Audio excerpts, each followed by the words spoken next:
પરમાત્માની કૃપાથી અને માતા પિતાના સહયોગથી આપણને આ એક રત્ન ચિંતામણી હીરો પ્રાપ્ત થયો અને એ હીરો આપણને મળ્યા પછી આપણે એને ક્યાં વાપરવો એ આપણા હાથની વાત છે. આપણને માતા પિતાએ કોરો ચેક આપ્યો અને એ ચેકને આપણે કેવી રીતે વટાવવો એ આપણા હાથની વાત છે. પરમાત્માએ એક જ આ એક એવો અવતાર આપ્યો 84 લાખ યોની ફરતા ફરતા કે આ જીવ પરમાત્માનું ભજન કરી શકે, પરમાત્માને પામી શકે. એના માટેનો આ એક જ આર્યો એ દ્વાર છે. બધા જ દ્વાર તમે આપણે જઈએ કદાચ એ બધા હરિના જ દ્વાર છે, પણ આ દ્વારે પરમાત્માની પ્રાપ્તિ થાય બીજે ક્યાંય થાય એવી નથી. અને એમાં ભારત જેવી ભૂમિની અંદર આપણને ઋષિ મુનિઓની ભૂમિમાં પરમાત્માએ આપણને આ સંજોગ આપ્યું અને આવા મહાન પ્રગટ મહાપુરુષોનું આપણને સાનિધ્ય મળ્યું. કેમ કે સંતનું સાનિધ્ય મળવું એક બહુ દુર્લભ વસ્તુ છે. આ જીવનની અંદર મનુષ્યનું આપણને જે જન્મ મળ્યો એમાં 4 પ્રગટ દેવ છે. આ બધા જ દેવો છે. માતાજીનું અહીંયા સ્થાનક છે, એ સ્થાવરના દેવ છે અને આ બધા પ્રગટના દેવ છે. એમાં ત્યાં 4 પ્રગટ દેવ મહાપુરુષોએ વિશેષ વ્યાખ્યા કરી. માતા પિતા સંત ઓર સદગુરુ. માતા પિતા સંત ઓર સદગુરુ એ 4 પ્રગટ દેવ છે.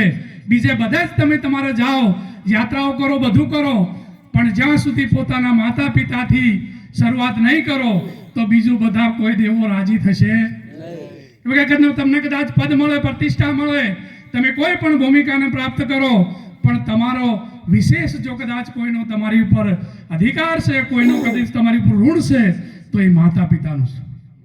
ખૂબ માતા પિતાની સેવા કરી હોય, એમની ખૂબ આશીર્વાદ મળે, તો એમની કૃપાથી કોઈ આવા સંતોનો આપણને સંગ થાય. સંતનો સંગ થાય તો સંત દયાળુ છે, સંત કૃપાળુ છે. એ સંત ચોક્કસ સદગુરુના શરણે લઈ જાય અને સદગુરુના શરણે જાય એટલે પછી ફરીથી એને આવાગમન રહેતું. મોક્ષની પ્રાપ્તિ કરવા માટેનો એક જ દ્વાર છે સદગુરુનું શરણું. અને એના માટે કદાચ આપણે ગમે એટલી કથાઓ વાંચીએ, તું જપ કર, તપ કર, હોમ કર, હવન કર, પણ તું જ્યાં સુધી તને નહીં ઓળખે ત્યાં સુધી આ બધું કરેલો તારો આયેલો આ અવસર ફોકશે. માટે મહાપુરુષોએ આ વાત કરી કે સંતોર પારસ में बड़ो अंतरो जान, संतोर पारस में बड़ो अंतरो जान, पारस लोहे को कंचन करे, संत करे आप સમાન. બાપ, સંતની એવી પરાકાષ્ઠા છે કે તમને એ પોતાના રૂપ કરી દે. એકવાર સદગુરુના શરણે તમે પોતાનો અહમ મૂચી તન મન ધન શીશના સાથે તમે સમર્પિત ભાવે તમે પ્રગટ મહાપુરુષનો શરણો સેવી લો, પછી તમારે આવાગમન રહેતું અને પછી એ સંતમન તમારામાં કોઈ ફેર રહેતું. તમે એમનો મહિમા ભલે કરો, મર્યાદા એની રાખો, પણ સંત એના પાસે જે છે એમાંથી તમને જરાય ઓછો આપે નહીં. એટલે અહીંયા કીધું કે પારસ ઓર સંત મેં બડો અંતરો જાણ, પારસ લોહે કો કંચન કરે, સંત કરે આપ સમાન. એક લોહાની તલવાર હોય, એને જો કદાચ પારસનો સ્પર્શ થાય ને તો એ હોનાની બની જાય, પણ એના 3 ગુણ જાય નહીં. માર ધાર ને આકાર એમાં રહી જાય. બાપ, પણ સતગુરુ સોનાર મળે શબ્દ હથોડા માર દેવે, સતગુરુ સોનાર મળે શબ્દ હથોડા માર દેવે, તો એ 3 ગુણ મટી જાય. માર ધાર ને આકાર એ મારા સંતોનો પ્રતાપ છે. ભારતના વર્તમાનના આજના જે પ્રગટ મહાપુરુષો છે ત્યાં જો કદાચ આપણને પ્રતીત નહીં આવે તો કાશી જો તો કોઈ મેળાવે એવો. એ બધે જ જ્યાં જશો ત્યાં પથરાણ પોણી છે. મહાપુરુષોએ જ્યાં ભજન કર્યું છે એ બધી તીર્થની ભૂમિકાઓ બની છે, વાત ચોક્કસ છે.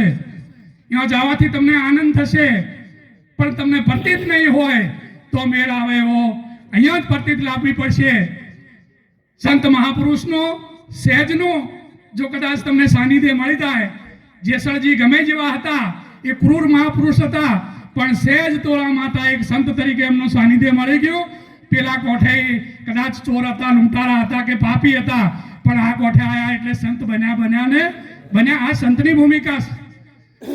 વાલીઓ લૂંટારો એના કર્મ પ્રમાણે ગમે તે ભૂમિકા એ તો, પણ સહેજ ત્યાં નારદજીનો સંત તરીકે ભેટો થયો ને એટલે આજે વાલ્મીકી મહાપુરુષ ઋષિ તરીકે પૂજાય છે. આ સંતોની ભૂમિકા છે. સંતને ખોળવા માટે તમારે ક્યાંય જવું પડે એવું નથી. તમે જ્યાં સો ત્યાં જ સંત આવે. તમારે ખાલી તમારી પોતાની તમારી લાયકાત કેળવવી પડે, તમારી પોતાની ભૂમિકાને નક્કી કરવી પડે, તો સંત તમે જ્યાં છો ત્યાં આવે. હમણાં મહારાજે દ્રષ્ટાંત આપ્યું હતું ને, મરેલા સંતને એને ગોતવા ક્યાંય જવું ના પડ્યું, એના ઘેર આવ્યા. પણ એ જ્યારે એના મરમણમાં થયા ત્યારે એનું વર્તમાન થયું, એની વાણી વર્તમાન બદલાણા ત્યારે આ મહાપુરુષો વર્તમાનને પોતે જેવું બોલે છે એવું વર્તે છે, ત્યારે આજે લોકો એમને હાથ જોડે છે, જય જયકાર થાય છે. એમને થતું નથી. માટે આજે આ મહાપુરુષોએ જે આપણને બોલાવી અહીંયા વિશેષ આ સંતોનું દર્શન કરાયું, એ બદલ એ પરિવારને કોટી કોટી વંદન. આટલું કંઈ મારે બોલો સદગુરુ ભગવાન કી